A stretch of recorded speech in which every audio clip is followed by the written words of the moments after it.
We'll move that. The hair is just not sitting right with me today, which is like gonna mess me up. I don't know. Is ears out good? Should I wear my beanies with my ears out? I don't think I ever do that. I don't know. I think I'm liking it right now though. Sure. Why not? Hey, hi, hello, my name is Bridget, or you could call me God, or you could call me Jet, or you could call me whatever you want to, because I could not care less. Today we are going to be doing another gender confessions video. I actually had this requested by quite a few of you. Ever since my last gender confessions, I have cut my hair. I have started to identify a little bit more masculine, and honestly, I don't know where the heck I'm headed in my gender journey. I cut my hair like a month ago, 2 months ago, I can't remember now.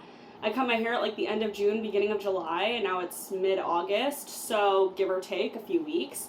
And I don't see myself growing it out anytime soon. If you follow me on TikTok, you might have seen the fact that I do wear wigs sometimes when I feel like presenting more femininely or just like putting on a character or just, you know, playing dress up for skits. And I've honestly enjoyed doing that to the point where I actually have a haircut today to go get this trimmed because it's honestly driving me nuts, which is why I have a beanie on. I just cannot be bothered to do my hair. So beanie is on, haircut is in 2 hours, so let's speed run these gender confessions. I'm gonna read your guys' answers to my Instagram story. If you're not following my Instagram, I will put it here for you. It looks great. You guys should go follow it. If you guys do decide to go follow my Instagram, just make sure to check out my stories. That's where I'm the most active. And this is where I will post Q&As, prompts, and things like this where you can send me in anonymous confessions. And yes, I might be able to see who you are, but no one else is going to know who you are. I like these gender confession videos because I like to interact with you. I like to get to know y'all a lot better. I like to build a community where we can feel less alone talking about things we might be guilty to admit, ashamed that we think or feel, and that we can lift each other up and validate each other, because I think that if you're holding back saying something, there's someone else in the room that also feels like you. And by in the room, I mean in the community. I think that sometimes just speaking up or having a platform to speak anonymously can help a lot of people. So that is what I'm trying to bridge the gap. I literally cannot talk today and it's going to drive me nuts. So that's what we're here to do. I'm just a microphone. You guys have the floor. Grab yourself a drink, take a hit of whatever you'd like, get some food to snack on while we read these off. I do have my iPad right here, so I will be reading your guys' responses to the gender confessions prompt. I do see that some of y'all have sent me like intimacy coaching questions and relationship coaching questions.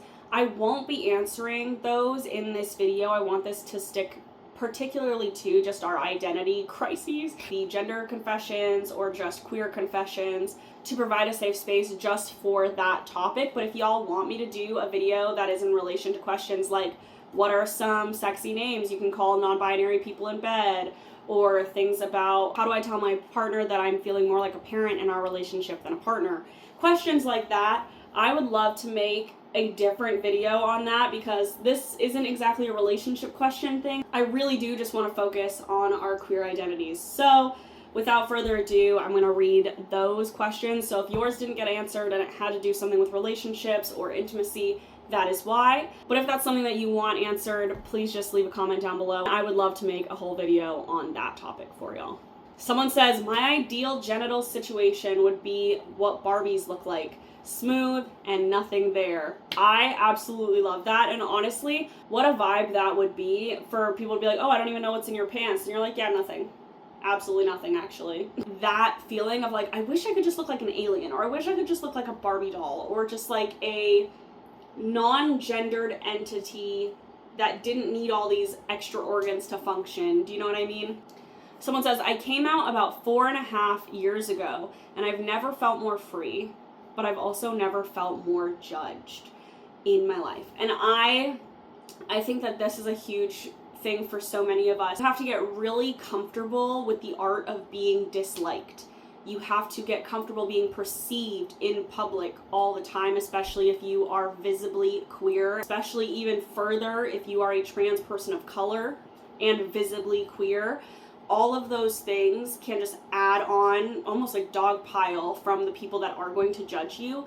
You're going to get the looks, you're going to hear comments under people's breaths, you're going to hear things from family, from friends, people that you really thought you could trust, and it'll surprise you who it is, or people who you thought might judge you won't, and people who you thought would be kind and loyal and would understand you, they won't.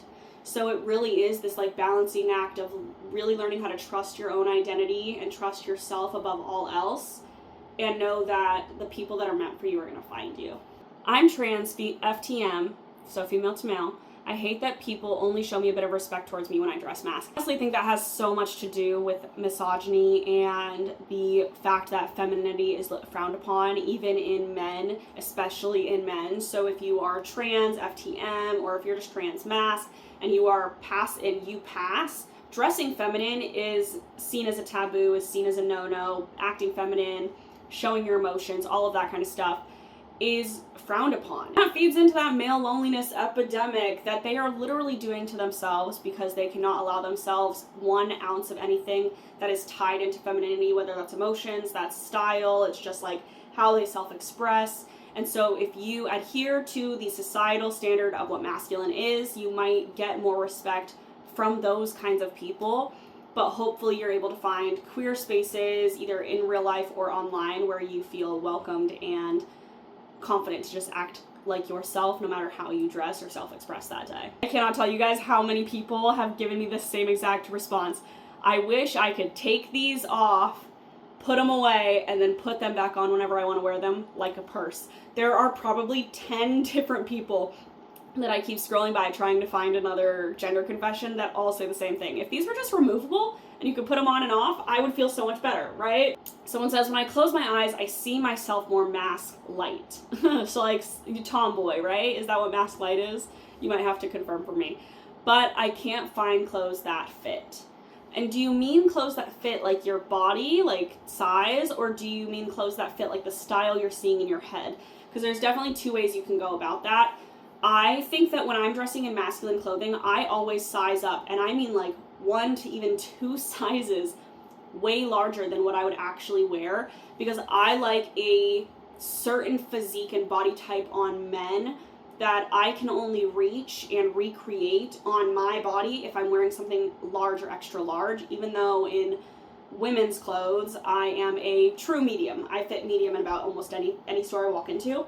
In men's clothes, none of those clothes fit me. They don't have room for a butt, they don't have room for a chest, and while I feel like sometimes a lot of masculine clothes that I do fit in a medium size, they fit my shoulders really nice, they fit my neck really nice in those places, they just do not accommodate for the body that I have underneath these clothes. So I do think that one of my tips would be sizing up, cutting clothes to your body where you want to show off and accentuate, learning how to hem, learning how to like do basic stitching with like literally just a needle and thread. I don't own a sewing machine.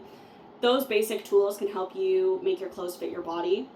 But if you're talking about style, I would highly suggest looking up, like if you see yourself in tomboy streetwear, or if you like the way that people dress in like business casual attire or business streetwear, you know, where people wear like jeans but a blazer, or if you see yourself dressing more like eccentric and having statement pieces and stuff, try to look up those things. Of course, TikTok, Instagram, Pinterest, Google. There's so many people that do just fit inspo pages, and I think that trying to find other queer people who maybe look like you, have your similar body type, and who dress in the style that you want to dress in might help you find clothes, or at least inspiration for clothes that you can either go thrifting for identical looking pieces, or you could just find out where that person got their clothes from. A lot of Fitspo pages have like links, or at least they'll put where they got certain items so that the people following them can purchase it if they would like to. And just remember that your personal style is gonna change. So like you could try out like a mask light or tomboy or like whatever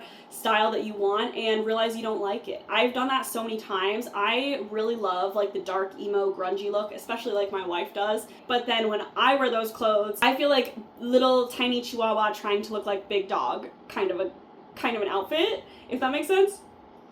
And it's not that the clothes don't look good on me, but they just don't fit my body or the style that I genuinely feel the most comfortable in.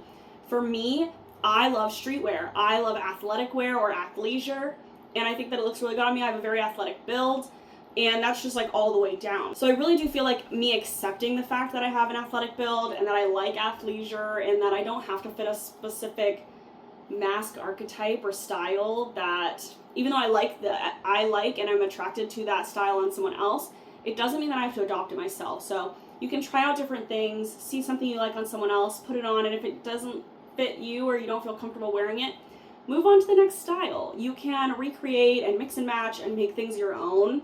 So I hope that helps, and I hope you're able to find something that makes you feel comfortable in your body and in your style and self-expression. Oh, now this is a confession. Hold on. Someone says, I lied to people about being fully lesbian for years because I'm all too aware of the bisexual girl slander and stereotypes, and I didn't want anyone trying to say those things about me. Damn.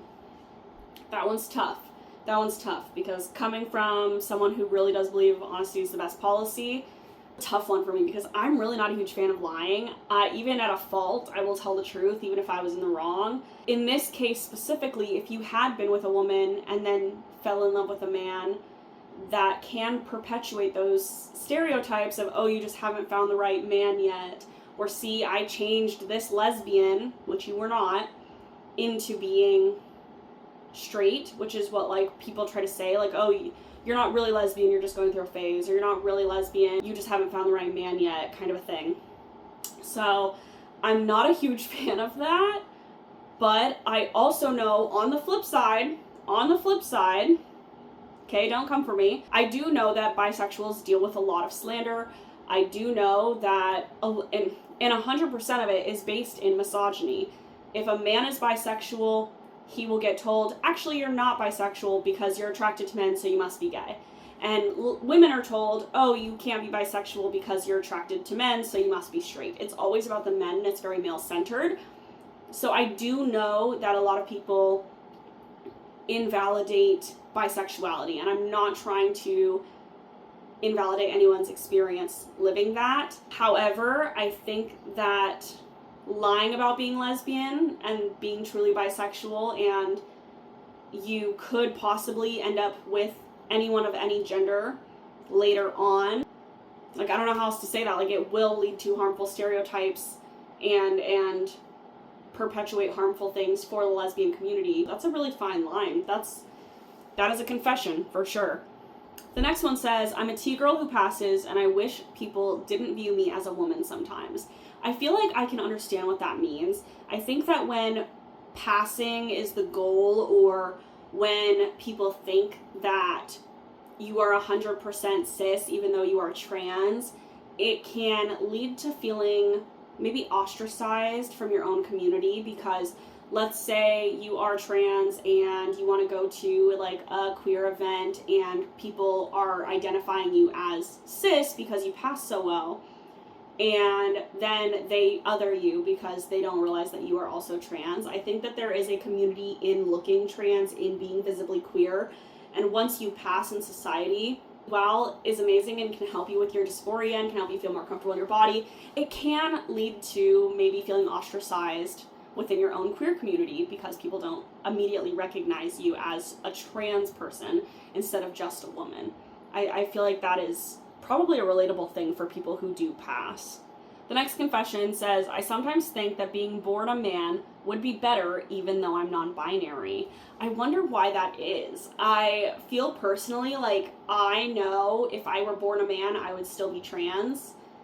And if just the same way that me being born a woman, I'm still trans. Because even if I had the other set of body parts, the way that I relate to my body now, going back to that one of the first confessions, I feel more like a Barbie doll. I feel like even though I have these parts, to me, I am just like a doll or an alien or whatever, and they are not identifiers, if that makes sense. Sorry, my shirt is bothering me. For me, if I were born either way, I feel like I would have landed non-binary.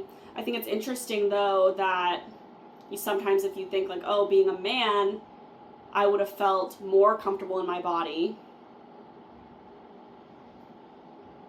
I don't know. Confessions. Ugh, this one kind of makes me sad. It says, I love to be genderqueer or non-binary, but I can't say it out loud. And I resonate with that so deeply. The first few months I started talking to my therapist about maybe being genderqueer. I don't know what gender even means to me. To me, it's really a construct. The first few times that I said that out loud and I was trying to come to terms with the fact that to me, gender and sex were very different, and how I felt internally did not reflect how I was living externally. It took me a very long time. It probably took me 6 months, maybe a year. I can't remember the exact timeline, but it was like around that before I finally came out as non-binary. And I did a whole photo shoot and I titled it Introducing Them, and it was like this really big cathartic thing for me. So I feel like when you're ready, that's all that. So I feel like if you're not ready now, that is okay. And you can be that for yourself. And if you feel like telling people around you that you can trust, or if you have like 1 to 2 close trusted people that you could tell, that's amazing. But if that's something that you just want to keep to yourself while you figure it out, that's okay too. And there's no shame in taking time to come out or tell the world. After having short hair for 10 plus years, I feel more masked now with long hair. I love that for you. When I had my long hair, and we did that last gender confessions video, I feel like I was more scared than anything to let go of my hair, because now looking back, I'm like, I love my short hair. I don't know what I was talking about, thinking that my hair was this huge part of my identity, when I chopped it off and now I've had to relearn how to be confident with it as it is. And I am confident and I do love my hair the way it is. But when I did have it long, I felt extremely masculine. There were so many times when people would tell me that I was just a femme dressing up, pretending to be a masculine person because I had long hair, which felt invalidating to my masculinity, which is obviously here because I chopped the hair off and dressed like a boy. But I truly felt like my hair added to my masculinity. I felt like I gave that 80s hair metal, like rocker vibe. I loved having that extra accessory to go with all of my clothes.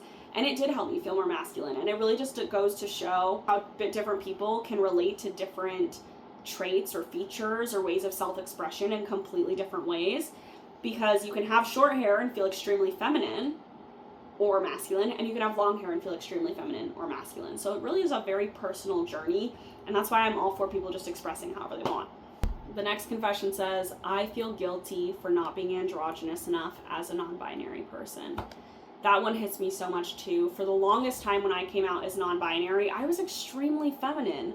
And I think that a lot of people came to my page and felt a comfort in that because I was another feminine, non-binary person and I could be that representation for them in that. And through that journey of me like finding my personal style, and obviously I have become more androgynous, but even androgynous now, I like to put on a wig, I like to put on makeup, and if I do that and leave the house, nobody can tell I'm non-binary, nobody's thinking I look androgynous.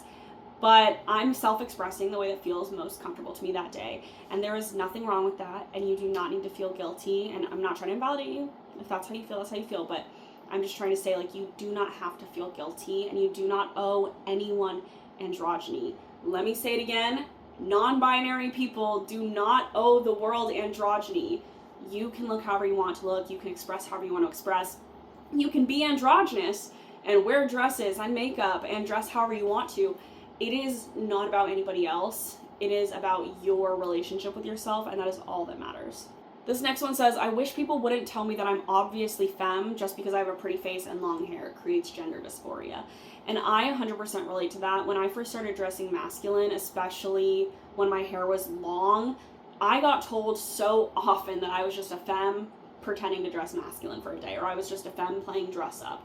Or when I would post pictures of me and my wife and I would say like, oh, les boys, people would be like, oh, the short one, that's me, is just a femme pretending to be a mask. And that really felt invalidating for a while. And it can be very challenging when you are trying to come into yourself. But it does lead a lot of exposure therapy for being disliked and having other people's perceptions projected onto you. I had to learn very quickly that I cannot internalize what other people's ideas of masculinity are, femininity are. I just have to not listen to it, because to me, I know what my definition of masculinity is. I can be a man and wear a dress if I fucking feel like it. And if they think that that's just me being an AFAB person wearing a dress, and they think that I'm just a woman with short hair and I'm not masculine at all, then that's fine. That's their projection and their perception. I have to be confident and assured in myself. And I try to remind myself that kind of from the perspective of what we tell men, which is, how is your masculinity so fragile that painting your nails takes your masculinity? Or how is it your masculinity so fragile that, you know, wearing pink takes away your masculinity? And I have to apply that to myself and go, you know what? I can express how I want to. I can dress how I want to. And people can think whatever they want to about me. If they think I've got a pretty face and that my hair looks feminine back when it was long or whatever else, then that's just what they think about me. And that doesn't affect my masculinity because I am assured in my own self. Just the same way that we would tell a man, like, hey, you need to be assured in your own masculinity. It shouldn't be so fragile that it crumbles just because of someone else's opinions of what you're doing. Which is funny because literally my shirt today says, sorry about your fragile male ego. I am trying really hard to relearn masculinity and confidence and self-assuredness outside of that gender dysphoria that's literally only there because of other people's projections. So I hope that you're able to get to a point where these other people's opinions of you, or if they're telling you that you obviously look femme, be like, why do you think that? Tell me where that idea or belief came from. Like, why do you think long hair and a pretty face means that I have to be feminine? There are very beautifully faced, long-haired, masculine people all over this planet, especially in some groups where hair is a very spiritual part of their culture. Another thing to remember when you're thinking about your own self and your own identity and your own self-expression is that it's personal. It changes from culture to culture, and whoever these people are, if they continue to invalidate you, those are not your people. And you deserve a circle of people who are going to validate that identity and respect your identity and trust that you know yourself better than they know you. Another confession, I was absolutely certain I was a lesbian, but now I'm with a man and I love him. I feel like a traitor. Firstly, I want to say that there is no such thing as being a traitor. Sexuality can be and is fluid for some people. I was with men. I thought I was straight for a while. I thought I was bisexual for a while, and I finally landed on lesbian. And that is where I, in the present moment, feel the most comfortable. And I have even dabbled with just saying queer, even though I am only attracted to women and non-binary peoples. But because of my own gender identity, even, I have felt like maybe I should label myself differently. But lesbianism is where I feel most comfortable. I feel like I can walk into a lesbian space, somebody would look at me and go, yeah, that's a lesbian. But I don't know, 10 years ago, I could have walked into a gay bar and people thought I was the straightest looking person there. So it really is fluid, and all you can do is be true to you, continue to speak out against people who think that you just found the right man, and let them know that while yes, you used to identify as lesbian, that didn't just change because you found the right man. Experiences in life just went a different direction, and that is okay. You've expanded upon your sexuality, and there is nothing wrong with that. You should not be ashamed of that whatsoever. As long as you are not hurting yourself or harming others, you should be able to love who you love, even if that is a man. And I hope that eventually you won't feel guilty for something that you really can't control. Person says that I was terrified of bottom growth on tea, but now I am obsessed. Good for you. You know, I've heard a lot of good things. I've heard that it's uncomfortable at first, but can be very gender euphoric for some people. I personally was born with a large clitoris. It is already large. I don't need any growth, truly. And this might be TMI, but it is so large I can literally feel the roof of my wife's mouth sometimes. That is gender euphoric for me. If I can feel the roof of your mouth, I'm big enough, in my personal opinion. It doesn't need to be any bigger. So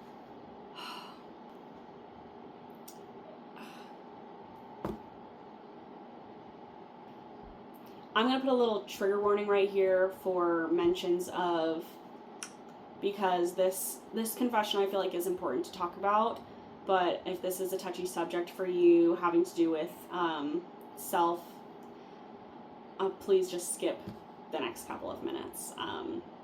But this confession says, I can't access top surgery, and I fear it might literally kill me.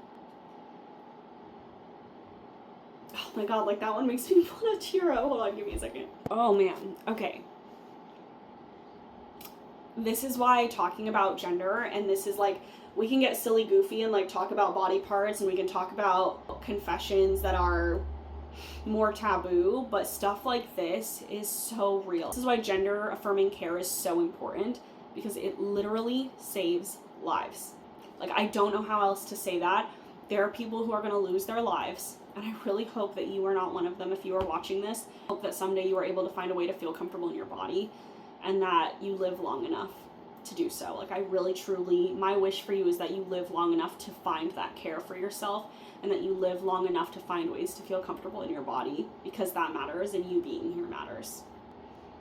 You being alive matters. And oh my God, hold on.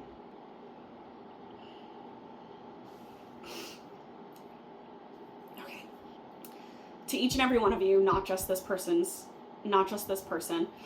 you being alive matters. And if you are feeling dysphoric in your body now, or you can't access these things now, please do not give up, because so much can change in a year, so much can change in 10. You have no idea the kind of person that you might be or where you might be within that time. And we don't know how much more accessible these things could possibly get. And I know right now the future is grim. Trust me, I know. But you being here matters in spite of everything else that is going on right now, because they want us gone. And they want us not to have access to these things. And they want us to take our lives because of it. They know that it saves lives, that it is statistically proven that gender affirming care is actually more beneficial, saves more lives than anything else. So I don't know, I'm like losing words to talk right now, because that is a very real confession.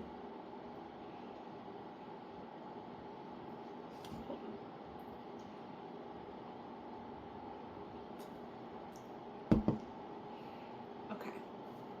On a very serious note, if you are feeling these ways, please reach out and get professional help, or at least support in your local community.